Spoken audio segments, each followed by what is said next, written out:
5-6 октябрда окуялардан кийин сиздин жашооңуз абдан өзгөрүп кетти. Жан дүйнөңүздө кандай өзгөрүүлөр болду?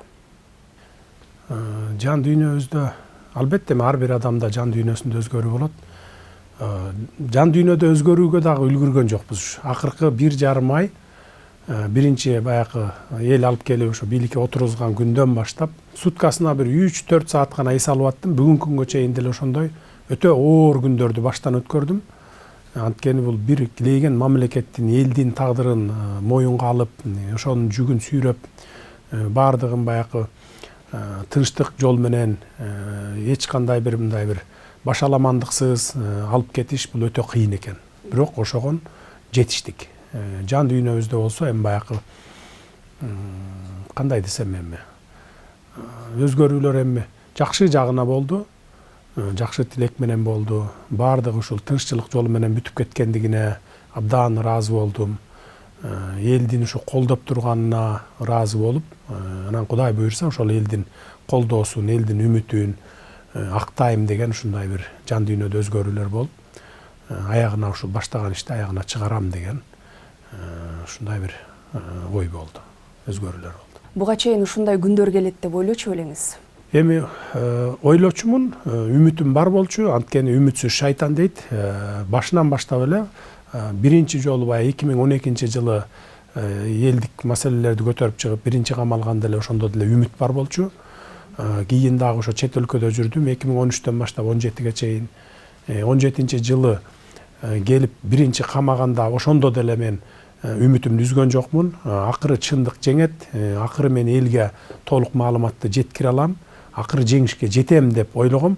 Бирок кечөөкү 5-октябрдагыдай моментте келем деп ойлогон эмесмин. Акыры бир күнү революция болот. Анткени ошол революцияга мурдакы бийлик ушул өзүнүн ишин туура эмес жүргүзгөндүктөн, айлана чөйрөсүндөгү туура эмес адамдарды тандап алгандыктан, ошолордун сөзүн эле угуп, өзүнө баягы маалыматтын, карапайым калктын арасындагы маалыматтар жетпей аткандыгын көрүп билип эле турдук да баарыбыз. Бирок акыры барып ошо бир 3-чү төңкөрүш болот.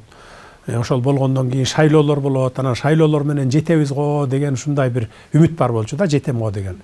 Анан эле ошо 5-октябрда ушундай окуя болуп кетти. 6-сы күнү алып келип эл чыгарып келип отургузду. Анан чын-чынына келгенде ушундай абалда келип отуруп калабыз деген мындай ойдо жок эле. Шайлоолор жолу менен. Бирок үмүтүбүз бар болчу. Үмүттү үзгөн жокпуз. Коомдо абдан көп талкууну жаратып аткан конституциялык реформа боюнча кеп кылсак, конституциянын жаңы долбоору боюнча мамлекеттеги бардык жоопкерчилик мамлекет башчысына, президентке жүктөлөт. Анан эгерде эл ушул жаңы долбоорду референдумда кабыл алып берсе, колдоп берсе, сиз эгер ушул президенттикке шайланып келсеңиз, мамлекеттеги ушундай чоң жоопкерчиликти ушундай кыйын кырдаалда өз мойнуңузга алууга даярсызбы? Жоопкерчиликти моюнга алганга даяр болуп кетип атабыз. Конституциялык реформаны өзүңүздөр көрүп атасыздар. Биз биринчи азыр мен сунуш кылдым элем, депутаттар колдойт деп ойлойм.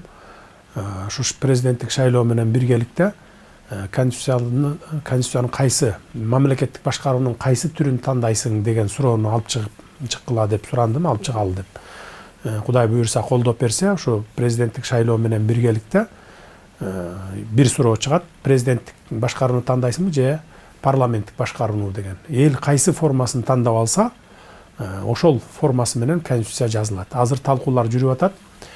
Ошо башкаруу жагын гана күтүп турушса болот, бирок адам укуктары, жергиликтүү бийлик жана башка сот бийлиги ушул баягы бөлүктөрүн карап, анан калганын ошол башкаруу тармагына келгенде ошол элдин референдумдан кийинки ой пикири менен эске алып туруп, анан кийин конституциялык реформаны, конституциялык референдумга алып чыгат кийинки жолу. Ошол тандалып алынгандан кийин анан бүт конституциялык реформаны жүргүзөбүз. Бул деген сөз ушу мамлекетте, мамлекеттик ишканаларда, министрликтерде, өкмөттө, башкарууда, парламентте дегеле бардык тармакта реформа жүрөт деген сөз. Реформаны Кудай буйрса ушул кийинки элдин кийинки келечегине, мамлекеттин пайдасына иштей тургандай реформаны жасайбыз биз. Буга чейин реформа деген ат менен эле келген, реформа кылабыз, реформа кылып атабыз деп аты эле айтылган дагы, бирок заты айтылган сөзгө дал келген эмес. Бул жолкусунда биз Кудай буюрса убакыт келет, ишибиз менен далилдейбиз. Фактически баягы чыныгы реформа менен элге көрүнө турган, баарына эл сезе турган реформаларды жасайбыз. Бул жаңы конституциянын долбоорун кабыл алынгандан кийинки улана турган иш. Конституциянын жаңы долбоорунда мажоритардык система дагы киргени турат. Эгерде ошол система кирип калса, мажоритардык система менен чыныгы эл өкүлдөрү шайланып келишине ишенесизби? Ишенем, анткени 2005 жылы Кыргызстан 75 округка бөлүнүп, ар бир округтан, ар бир райондон өзүнүн депутаттары шайланып келген. Ошол мезгилде мен 100% деп айтпайын, эми 95% ошо элдин өкүлдөрү болуп шайланып келген. Чыныгы лидерлер келген. Чыныгы эл үчүн иштей турган балдар келген. Анан 2 жылдан кийин, эми 2,5 жылдан кийин да 2007 жылдын октябрында аны таратып ийип туруп, андан кийин ушул партиялык системаны киргизип алышкан. Эгерде мажоритардык система менен шайланып келсе, чыныгы эл өкүлдөрү келет.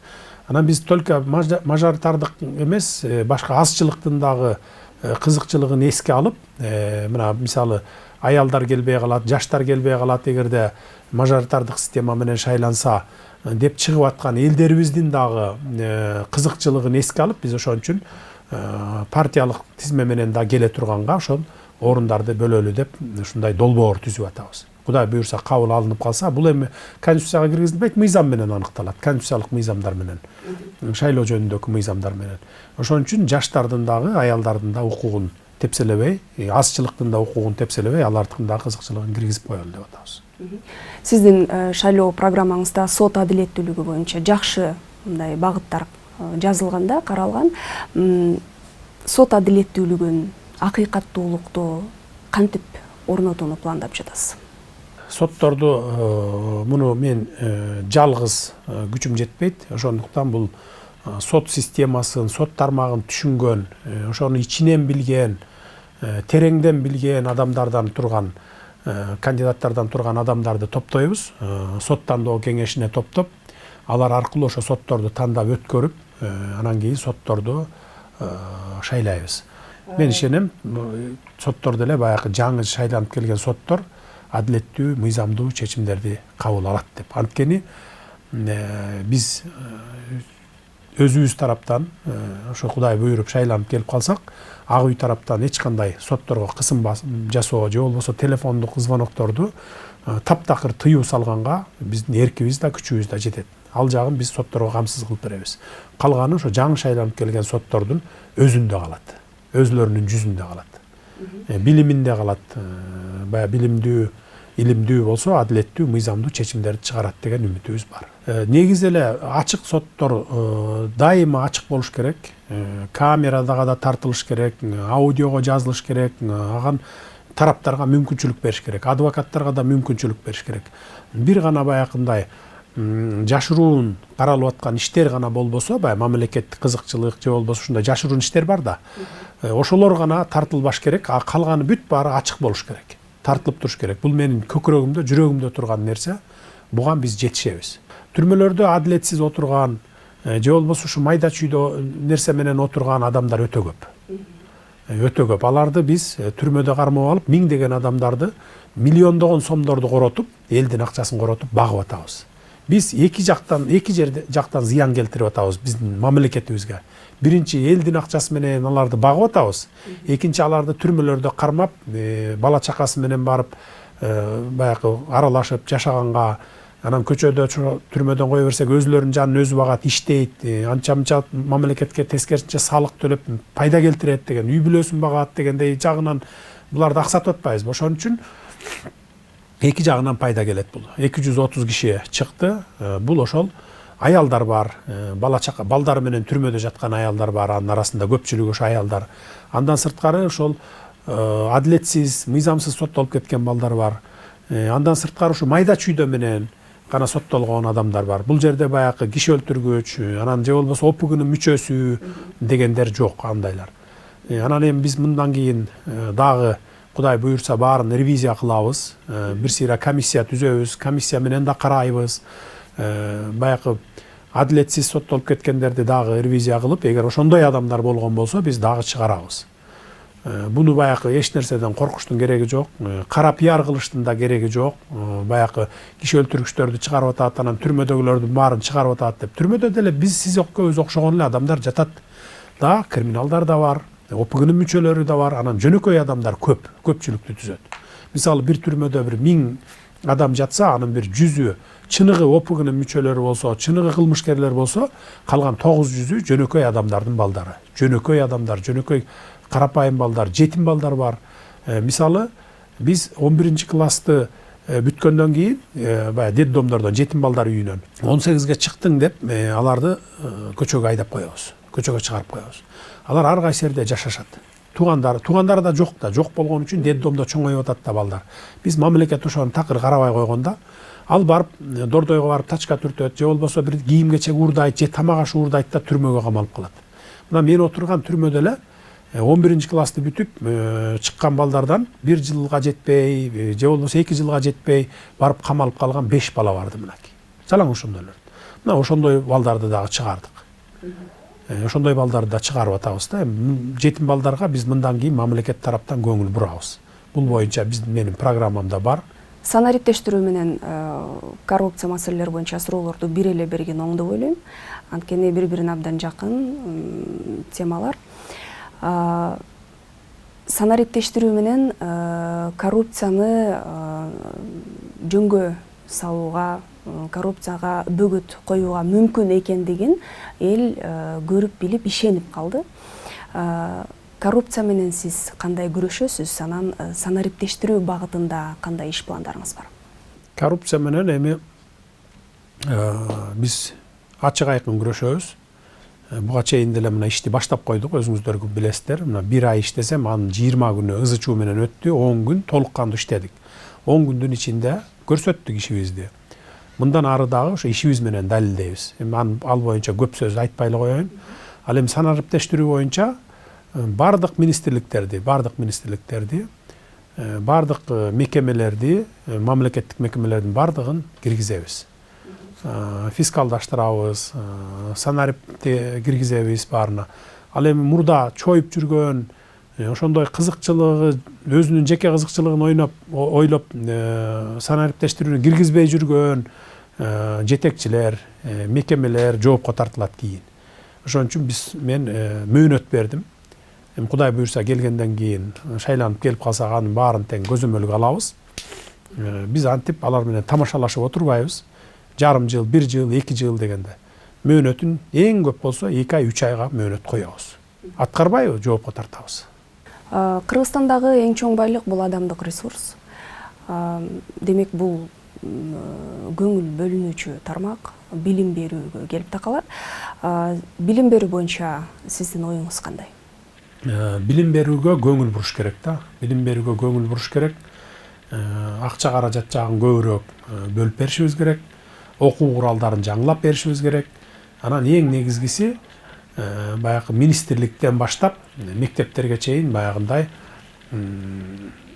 билимдүү, күчтүү адистерди тандап алышыбыз керек. Мына ошондо биз билим жагын көтөрө алабыз. Бизде азыр билим берүү министрлигинде эле эмес, бардык министрликтерде туугандашып кеткенбиз да, жердешчилик кылып кеткенбиз. Биз ушунун бардыгын конституциялык реформа бүткөндөн кийин биз бардыгын жок кылабыз муну. Жок кылабыз, тандоолор менен алабыз, баарын конкурстар менен өткөрөбүз. Ошондон кийин анан кийин билим тармагына көңүл бурабыз.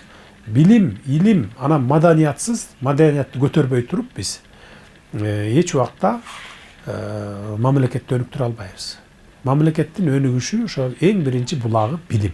Балдарды мектептен баштап, бала бакчадан баштап, мектепти бүтүп чыкканга чейин, анан жогорку окуу жайын бүтүп чыкканга чейин билимдүү, абдан билимдүү кылбасак, биз эч убакта мамлекетти өнүктүрө албайбыз. Анткени билимсиз болуп чыкса, биздин кадрларыбыз жогорку окуу жайын бүткөнчө чейин билимсиз болуп чыкса, анан ошо билимсиз кадрлар барып туруп кайсы министрликти көтөрө алат, кайсы өкмөттү иштете алат.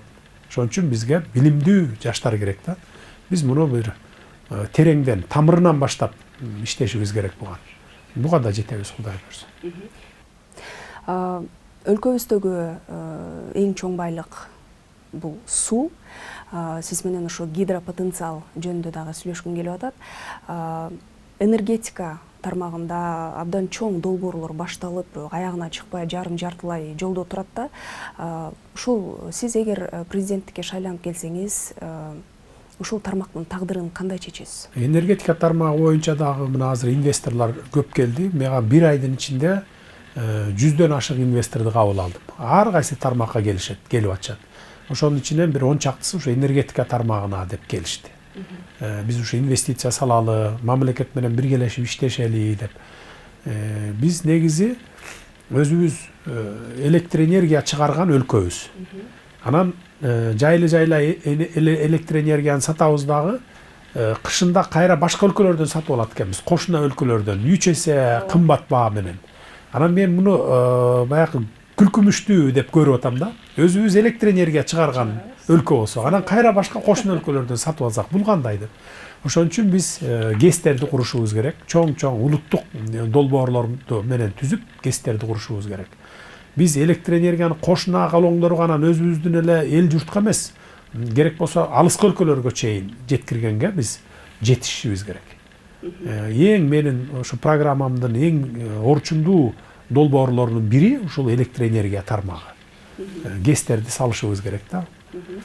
Башка кошуна мамлекеттер мененби же болбосо жеке инвесторлор мененби мындай мамлекет аралык келишимдерди түзүп, ушул иштерди аягына чейин чыгарышыбыз керек. Экология маселеси боюнча бул тема сизге жакын тема.